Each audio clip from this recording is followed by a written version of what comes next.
Migrant यानी कि प्रवासी। एक प्रवासी वो इंसान होता है जो अपना घर छोड़ के किसी दूसरे शहर जाके वहाँ काम करके पैसे कमाता है। यदि देखा जाए तो ये रेट ऑफ माइग्रेशन 90s में 2.4% था, लेकिन 2011 तक 4.5% हो गया। इसका मतलब ये दुगना हो गया। ये प्रवासी अपने तनख्वाह का एक हिस्सा घर बेचते हैं जिससे उनका घर चलता है। इसी का उदाहरण है कि इंडिया 2016 में सबसे ज्यादा रेमिटेंस पाया था, जो तकरीबन 62.7 बिलियन US डॉलर्स है। अब कर्नाटका और तमिलनाडु को ही लेते हैं। कोविड-19 के लॉकडाउन के दौरान वो अपने माइग्रेंट लेबर्स को घर जाने से मना कर दिया। क्यों? क्योंकि उनको पता है कि अगर ये लोग लॉकडाउन के दौरान अपने घर चले गए तो उनका इकोनॉमिक एक्टिविटी जो है वो थम जाएगा। तो इससे पता चलता है कि प्रवासी मजदूर का देश में क्या अहमियत है। पर हमने लॉकडाउन के दौरान जो ह्यूमैनिटेरियन क्राइसिस देखे थे वो किस लिए था? Is it because of the government of India और is it because of the lockdown which led to the loss of the jobs?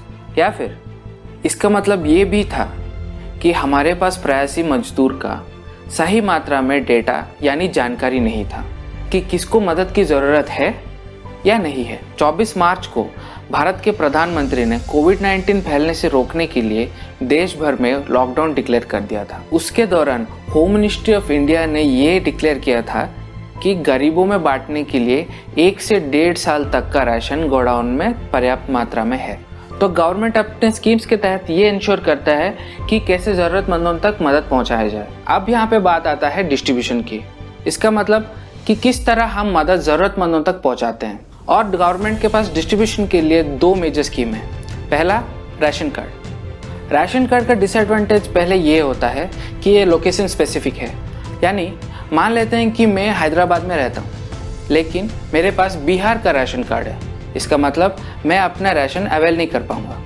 इसका मतलब मुझे बिहार के स्पेसिफिक स्टोर से ही लेना है, लेकिन हैदराबाद से नहीं। और इस प्रॉब्लम का सोल्यूशन हमारा दूसरा स्कीम है, one nation one ration card. ये जो सोल्यूशन है, one nation one ration card, ये लोकेशन स्पेसिफिक नहीं है। इसका मतलब ऑल इंडिया में आप किसी भी स्पेसिफिक स्टोर से राशन अवेल कर सकते हैं। लेकिन ये स्कीम अर्ली 2020 पे लॉन्च किया गया था, जिसके वजह से ज़्यादातर लोगों को इसके बारे में पता ही नहीं, और कुछ गिने चुने स्टेट्स ही है जो इस स्कीम को इम्प्लीमेंट किया। इस स्कीम में रजिस्टर होने के लिए बायोमेट्रिक स्कैन की ज़रूरत है, लेकिन कोविड-19 के दौरान ये पॉसिबल नहीं हुआ। गवर्नमेंट का इंटेंट ये था कि ज़्यादा से ज़्यादा लोग इस स्कीम में रजिस्टर हो, लेकिन उसके लिए हमें बायोमेट्रिक स्कैनिंग की ज़रूरत है, जो कि कोविड के दौरान रिस्की है।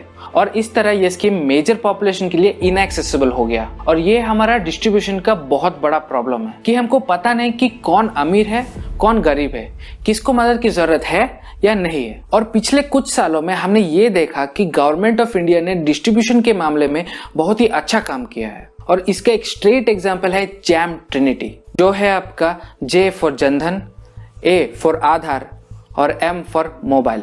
लेकिन इस पैंडेमिक के दौरान हमने ये देखा कि even this scheme can not target specifically, और इसमें हमने बहुत सारे फ्लॉस देखे जो कि एक पर्टिकुलर सेगमेंट को ही टारगेट कर पा रहा है। अगर आप द हिंदू का एक रिपोर्ट देखें तो हमें ये पता चलता है कि 96% ऑफ माइग्रेंट वर्कर्स को राशन नहीं मिला और 90% वर्कर्स को वेजेस नहीं मिले, और जिसके वजह से वो हजारों किलोमीटर पैदल चलने के लिए मजबूर हो गए।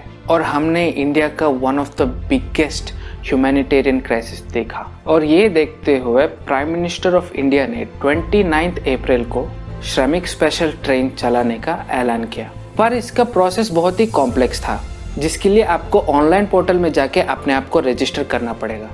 और इस प्रोसेस को हम कॉम्प्लेक्स इसीलिए बता रहे हैं क्योंकि ज़्यादातर माइग्रेंट वर्कर्स इंटरनेट एक्सेस नहीं कर सकते, और उनके लिए इंटरनेट एक्सेस करके ऑनलाइन प्लेटफॉर्म पे फॉर्म भरना बहुत ही मुश्किल काम है। और यहाँ पे हम इंफॉर्मेशन और ब्रॉडकास्टिंग प्लेटफॉर्म का बहुत ही बड़ा फ्लॉ देखा है। मार्च में इंफॉर्मेशन एंड ब्रॉडकास्टिंग मिनिस्ट्री ने मीडिया को ये गाइडलाइन दिया था कि जो न्यूज़ उनके चैनल में दिखाए जाएंगे या उनके अखबार में प्रिंट किए जाएंगे वो कम्प्लीटली ऑथेंटिक और ट्रांसपेरेंट होना चाहिए। लेकिन वास्तव में हमने क्या देखा? हमने यही देखा कि इसका टोटली उल्टा हो गया, यानी कि जो ट्रांसपेरेंट या ऑथेंटिक न्यूज़ होना चाहिए था उसका उल्टा ही, यानी कि फेक न्यूज़ ज़्यादा बढ़ने लग गए, और हमें इसका सुधार करना चाहिए। कोविड-19 ने समाज के उस हिस्से को एक्सपोज किया जो हम लोग साधारण तौर पे नज़रअंदाज करके चले जाते हैं। और ये हिस्सा मुश्किल तौर पे बहुत ही ज़्यादा सेंसिटिव है और भारत के नागरिक होते हुए हम लोगों का ये सोशल रेस्पॉन्सिबिलिटी बनता है कि हम सब एकजुट होकर इन लोगों का मदद करें और ताकि उनको बेसिक फैसिलिटीज़ जो हैं वो मिल जाए। हमें पता है कि सरकार माहौल को सुधार करने के लिए बहुत सारा कोशिश कर रही है, अलग अलग स्कीम्स, प्रोजेक्ट्स, सब कुछ ट्राई कर रही है, लेकिन क्या हम इस माहौल को और भी बेहतर बना सकते हैं? और इसके लिए क्या हम सही सवाल पूछ रहे हैं? क्या हम ये पूछ रहे हैं कि सरकार इनके हालात को सुधार करने में क्या कर रही है? We all know that India has a cheap labour market और यही लेबर की वजह से हमारा अर्थव्यवस्था जो है डायरेक्टली बेनिफिट होता है। पर इस पैंडेमिक के दौरान क्या हम इन्हें 3 बेसिक राइट्स जो कि इकोनॉमिक, सोशल और हेल्थ सिक्योरिटी, ये 3 बेसिक क्राइटेरिया भी फुलफिल नहीं कर सकते? तो भारत के प्रधानमंत्री ने भी यही कहा था कि इस लेबर क्राइसिस को एक अपॉर्चुनिटी की तरह यूज़ करना चाहिए। अब समय आ गया कि हम ये सब चीज़ों को इम्प्लीमेंट करें। So let us come together and work together to elevate this people out of poverty and let everyone shine with India.